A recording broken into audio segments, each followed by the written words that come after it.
नमस्कार विद्यार्थी मित्रांनो, पोलीस भरतीला विचारला जाणारा वयवारी हा जो बुद्धिमत्तेमधला इम्पॉर्टंट टॉपिक आहे त्याच्यावरचा एक क्वेश्चन आपण या ठिकाणी बघू.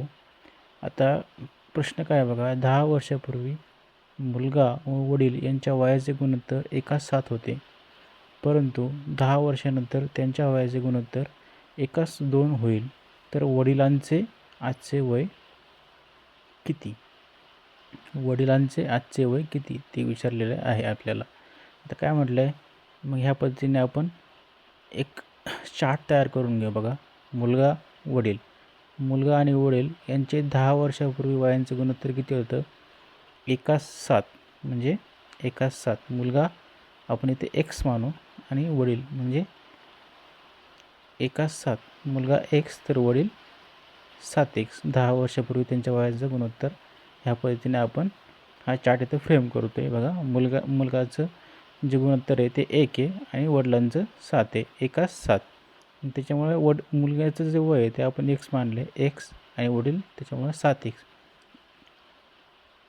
आणि त्याच्यामुळं 10 वर्षापूर्वी त्यांच्या वयाचं गुणोत्तर किती होतं? 1:7 होतं. त्यानंतर एक्स 10 वर्षानंतर म्हणजे आजचं त्यांचं गुणोत्तर किती होईल? x+10. कारण 10 वर्षानंतर म्हणजे जर 10 वर्षापूर्वी जर मुलाचं वय एक्स असेल तर 10 वर्षानंतर ते किती होईल? x+10. तसंच 10 वर्षापूर्वी वडिलांचं वय किती 7x असेल तर 10 वर्षानंतर ते 7x+10 असं होईल. आणि त्याच्यानंतर परत काय म्हटलं की त्याच्यानंतर परत पुन्हा 10 वर्षानंतर त्यांच्या वयाचं गुणोत्तर दिले 1:2. म्हणजे आता मुलाचं आजचं वय झालं x+10, यानंतर 10 वर्षानंतर ते पुन्हा होईल x+20.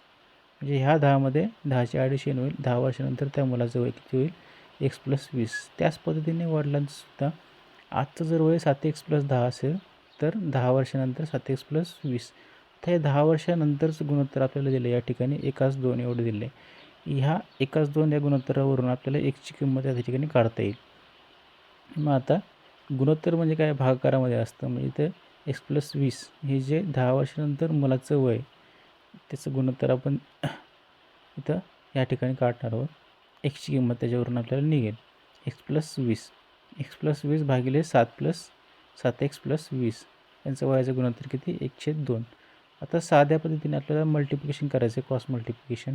हा 2ने x+20ला गुणायचे आणि ह्या 1ने 7x+20ला गुणायचे. तर हा 2ने जर x+20ला गुणलं तर 2x + 40 ह्या 1ने जर या 7x+20ला गुणलं तर 7x+20. बरोबर.